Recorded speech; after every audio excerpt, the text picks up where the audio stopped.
We're at the home of Vincent Ure, who is a festival mask maker such as these you see behind me. When we return, you're going to see how these unique creations are made. Welcome to Expressions. I'm Medusa.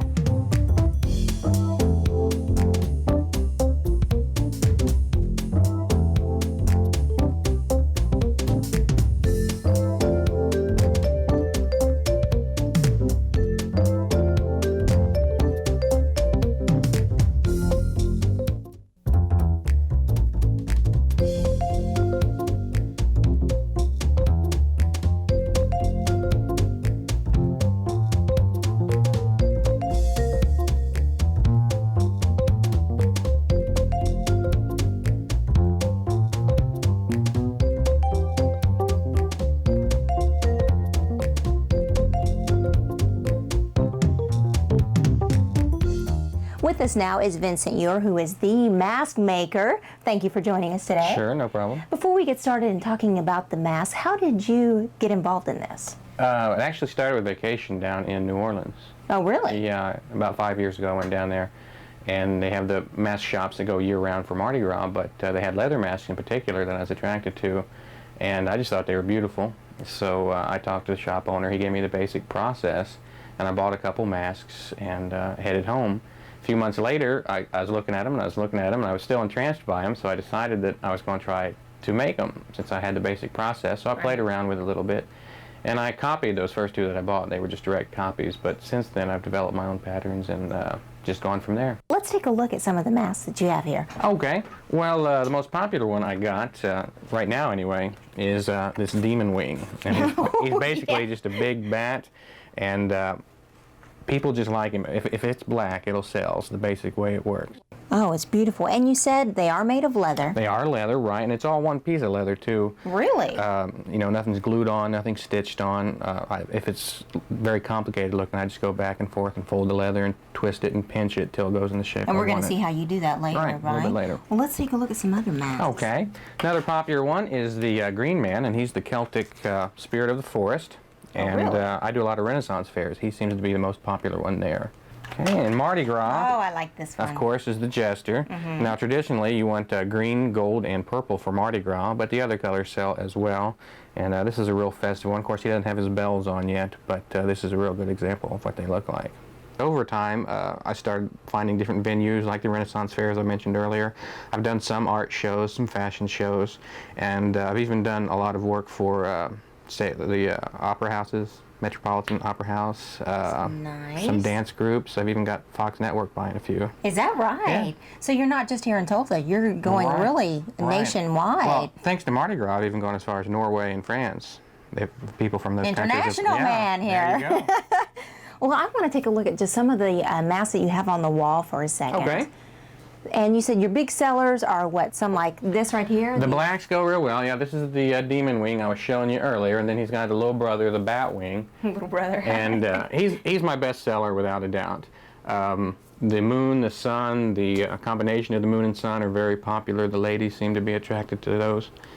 Well, they don't have to wear much makeup then. Right. Is that, right. They can cover up a lot. And of course, Medusa's real popular. We got her up top, and that's the one you wore in earlier today. I liked her. The skulls are real good with the men, and that's one thing my masks seem to be different from other mask makers, is they attract a lot of men rather than just women. We've got the Egyptian god Anubis up there, and this is a new one I probably should show you, and this is Taurus. Oh, that is truly evil. And this is a mask I'd done, several times, but he really wasn't popular until I changed the color and added the nose ring. Now he's one of my most popular. And the nose ring is actually on a mask and not a human body, so. Right. Painless piercing. I like that. So how do you, first of all, how do you get your mold, should I say? Is it from just a fake head? Well, a styrofoam wig head is what I use, okay. And I don't actually use a mold, but I wet the leather after I've cut the pattern, tie it around the wig head, then I just put all the features in by hand while it's drying. But how do you know it's actually going to fit the person? Well, like I said before, it kind of stretches and molds itself even after it's been dried. Okay, so I'm sure the only thing I keep constant is I have a pattern for the eyes. Oh, and okay. these eyes fit just about anybody. And that's the only constant thing from mask to mask is the eyes and the placement. Vincent, here in my hand are a stack of patterns, right? Recyclable patterns, is that right? Right, I make those from the wrappings I get my leather in. That's great.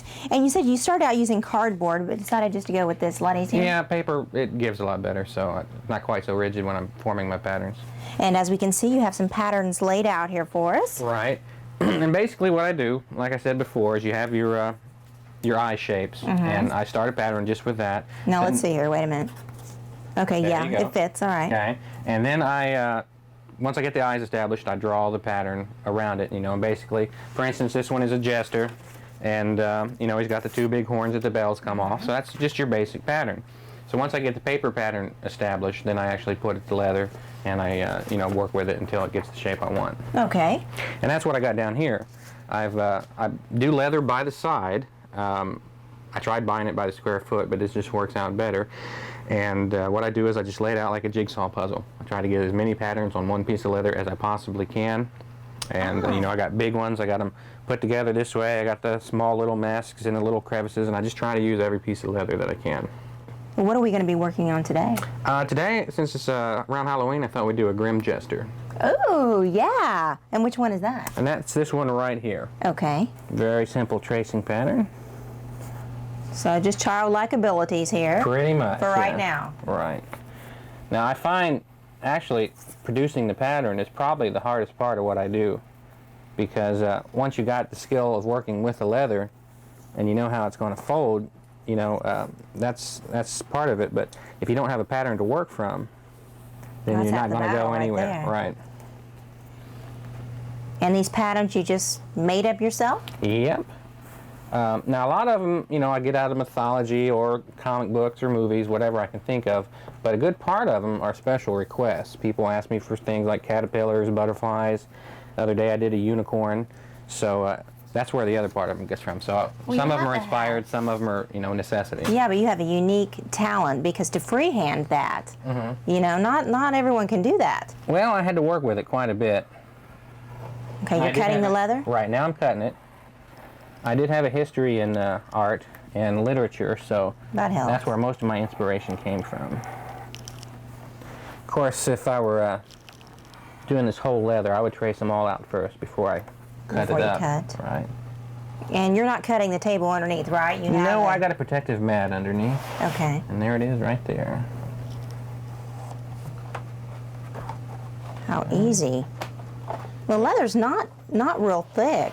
Well, I played around with the thickness of the leathers too. I've tried heavier, I've tried lighter, and this just seems to work well for me. Boy, it's obvious that you do this quite a bit. Very fast. And I tried to find a use for my scraps. I haven't found one yet, but if you get an idea, let me know. Now, this particular mask, I put spikes in the eyes so I don't cut the entire eye hole out. I cut parts of it out and then twist the remaining pieces into a shape. Now, how'd you think of that? Just by experimenting? Pretty much experimentation, right? Live and learn. I've got styles that haven't sold, but you have to have some of those to get the ones that do. And you said there are people that help you out. They tell you what they want, right? Right, right. Believe me, they tell you what they want. I bet they do. Okay, and there it is. That's our starting piece.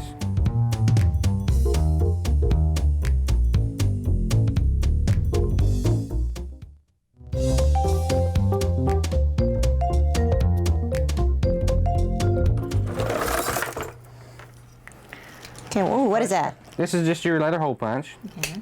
Punch a couple holes in it on each side for the strap. You didn't have to measure it, so it's exactly straight across, or you just kind of know that? Yeah, I've been doing it for a while now, so I got the hang of it. And then we put the strap in. This is just alum tan lace. I like to keep as much of it leather as possible. You know, Right. people have talked about using suede or using ribbon, and I just I prefer think the a leather. ribbon wouldn't be as durable. Right, Wouldn't- yeah. right. Hey, Vincent, are you ruining this here? No, this is a first step in the shaping process. You got to Okay. get it wet enough to work with. All right. Okay, this is pretty wet, so it's ready to go. First thing I have to do is just do some tightening of the edges, get the shapes in place before I tie it around the wig head.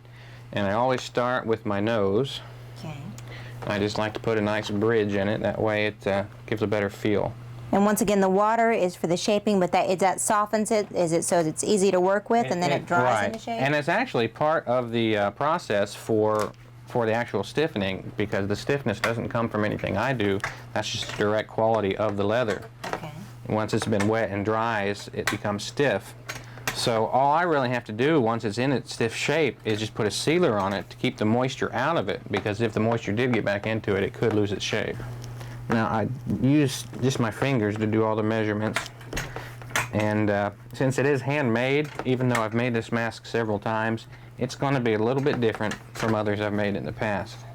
For example, if I have this mask at a fair and I have another one, it could fit the same person, you know, entirely different between the two masks.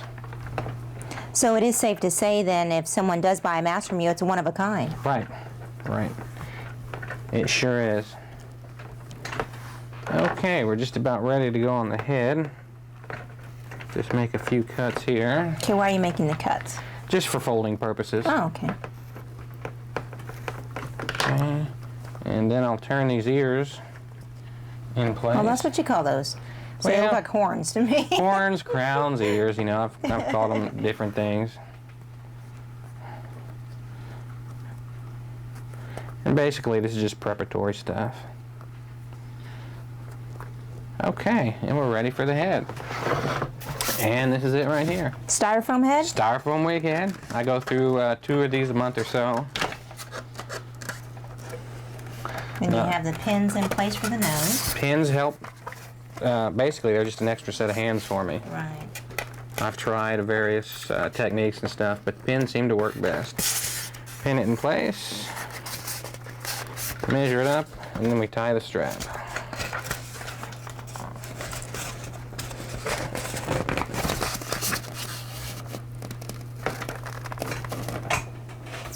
Do you see the holes later from the pins? No, pretty much where I put the pins are either holes already exist there, or they're going to be folded back so you won't see the exposed holes.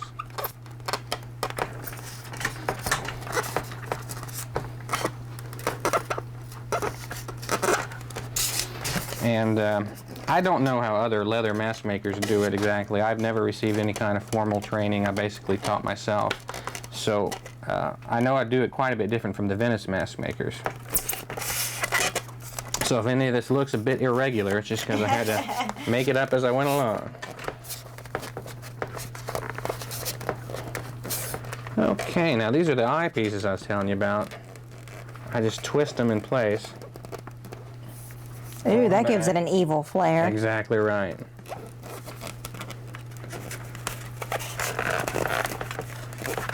Anything you can do to the eyes to help draw attention to the eyes really is what brings the mask to life. The eyes behind the mask. Okay, I'm just folding the edges back here to round the edges off, give them a little smoother appearance, and it also gives the mask a little more rigidity.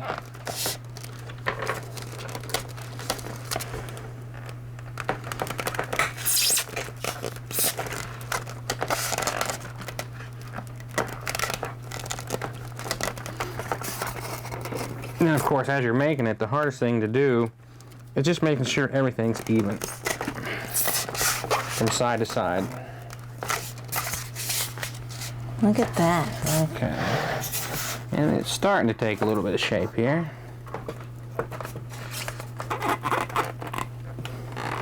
Okay, now I've got the basic shape set, so I'm going to go ahead and dry that shape in place before I start adding the details.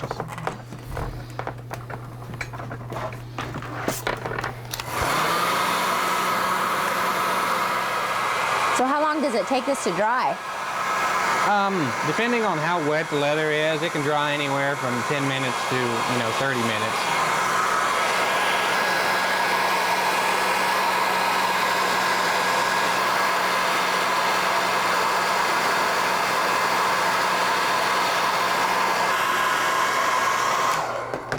Vincent, I noticed it's a different color now. Is that where it's dry? That's where it's dry, exactly right. And it's basically set, this lower part now.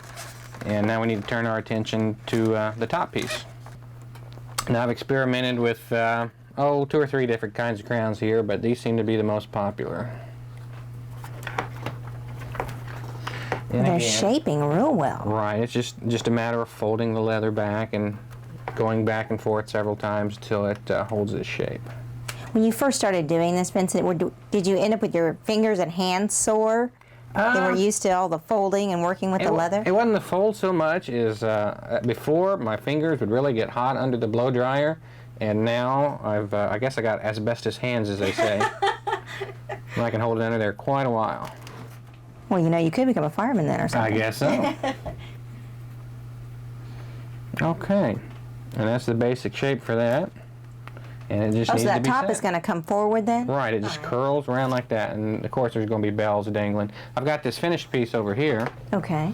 and these are going to be the Oh, bells. yeah. right So there. this is what the piece you're going to work on. Right, that's it. And of course, there's quite a few more details going into the one I'm working here.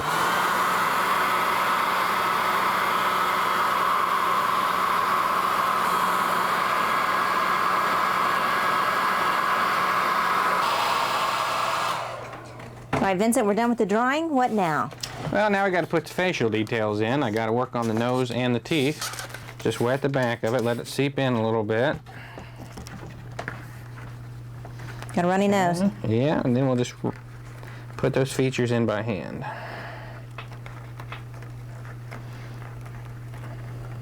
Pinching the nose.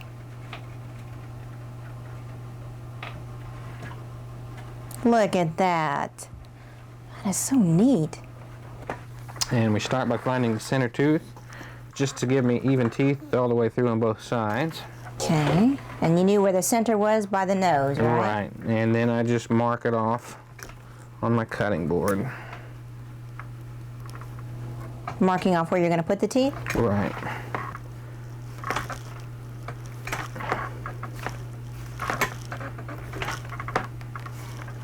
And then to help separate the teeth, at the top of each cut I just put a little jag. And I just found that makes it look a little more realistic.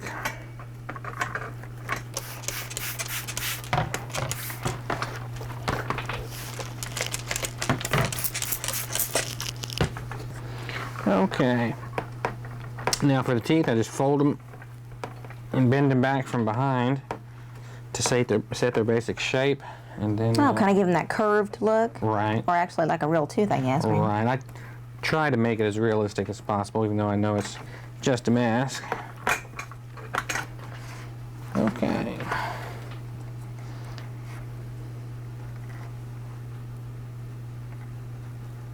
Yeah. Starting to scare you? Yes, he is.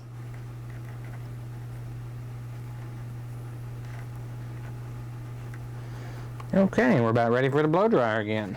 Okay. Time and place just so it keeps the shape.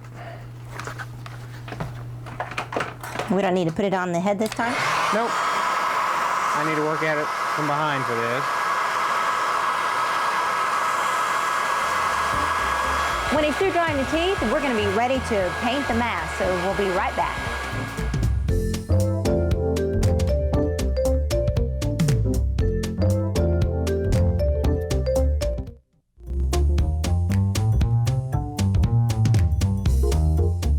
Okay, well the normal step I would take next would be to seal the mask, and I do that from the back.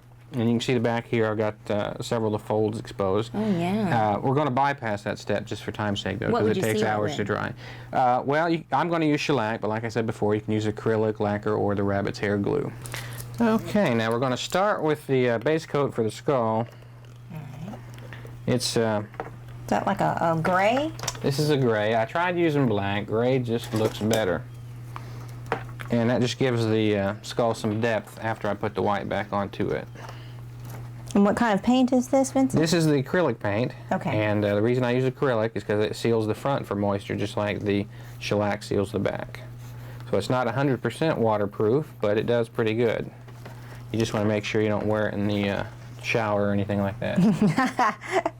Well, you know, some people like to be a little bit creative. Well, what you guys do with it, once you get it, it's your own business. You don't want to know. And I guess probably in the fall, you probably put out more than any time of year, don't you? Or maybe just the holidays in general. Well, Halloween, of course, is my busiest time, and that is in the fall. But I also got Mardi Gras coming up in springtime, right at the end of winter, and it does pretty well for me. So as far as price, do each of them have their own price depending on how much work is put into them? Right. There's several factors depending on price, and a lot of people think the price comes from the fact that it's leather, and that is part of the price, but the majority of it comes from the fact that it takes me so much time to hand make these. Right. And the two major factors are how long it takes me to actually put the folds in and such, and then the other one is how long it takes me to paint it. Now, the black ones actually go for a fairly cheaper price than the rest because it's just one color, and I can even use dye on some of that. Something like this takes me several hours to paint, then you know, the price goes up considerably. Okay. For example, how much would this go for? This particular piece is in the $90 range, Okay. but I've got them over 100, and I've got some as low as $5. So it just depends on what you're wanting. Right. And we talked about your mask being so unique. Are you the only one in this area that you know of that does this? Well, I know there's 6 leather workers who make masks in the country. I go down to New Orleans, of course, and that's where I make most of my mask contacts. They're all different. Even though they're leather, they look entirely different. The styles are different, and no two are alike, even within my own structure, but especially including those. Ooh. Really getting the evil look. Yeah, he's starting to take shape. Vincent, are you going to cover it up where you can't see the gray at all, or is there going to be some coming through there? There will be some showing, and that's the whole reason we put that base coat of gray down there, is to make the white just look a little bit dingier, give it some Just kind of depth. like using the off-white then, like you said. Right.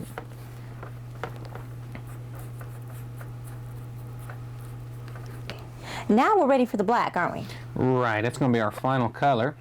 And it's also going to cover up a lot of the lines and mistakes we slopped on earlier. Oh, come on, you don't make mistakes. Everybody makes mistakes. What amazes me is you've done this and you didn't even draw a line. You know, before you painted, you just Right. did it, I guess. Practice, basically. Yeah. Actually, some of my mistakes have turned out to be good. I've done something wrong and I've liked the way it looks, so I try to do that on purpose the next time. Well, so see, it was intentional. It wasn't a mistake. There you go.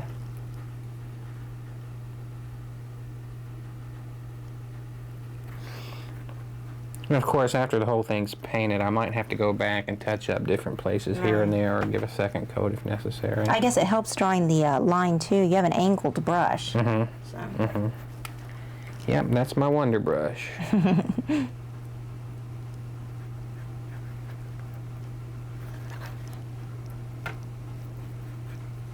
Okay, are you finishing up here? Yeah, it just needs a few more touch-ups, then once it's dry, we'll paint the back. Okay. Put on the bells. And we have a finished product Yeah. over here to look at. Yeah, this is what it's going to look like when it's all done. And Vincent, you're even on the internet, aren't you? That's right. You can look for me at home.southwesternbell.net/masks. Cool. And that's brand new, so we hope it works out. Okay, now let's talk about the finishing touches that we didn't see you do here. Right. Bells for one. The bells, of course. Every jester has to have his bells. That way they can hear you coming. Now on the back, of course, I've painted because it will be exposed partially when you're wearing it, so that's been painted too. And then I've got my signature on the back and then the mask number for that year. In this case, it was made in 1998. And this is the 756th mask I've made this year. And of course I got a mask cap off of 1,000, so if I ever make 1,000 I'll just stop. Ooh, and you're hoping you do that soon, huh? Right. It won't be long. Won't be long, but the year's almost over too, so. And you also did the lacquer, right? You Right, did that on the back. and this has been sealed to protect against moisture, and it helps make it a little bit more rigid as well. That is great. Beautiful work. Well, thank you. Vincent, thank you for being on the program Thanks a lot. today. We really appreciate you showing us everything. You bet. I hope you enjoyed it.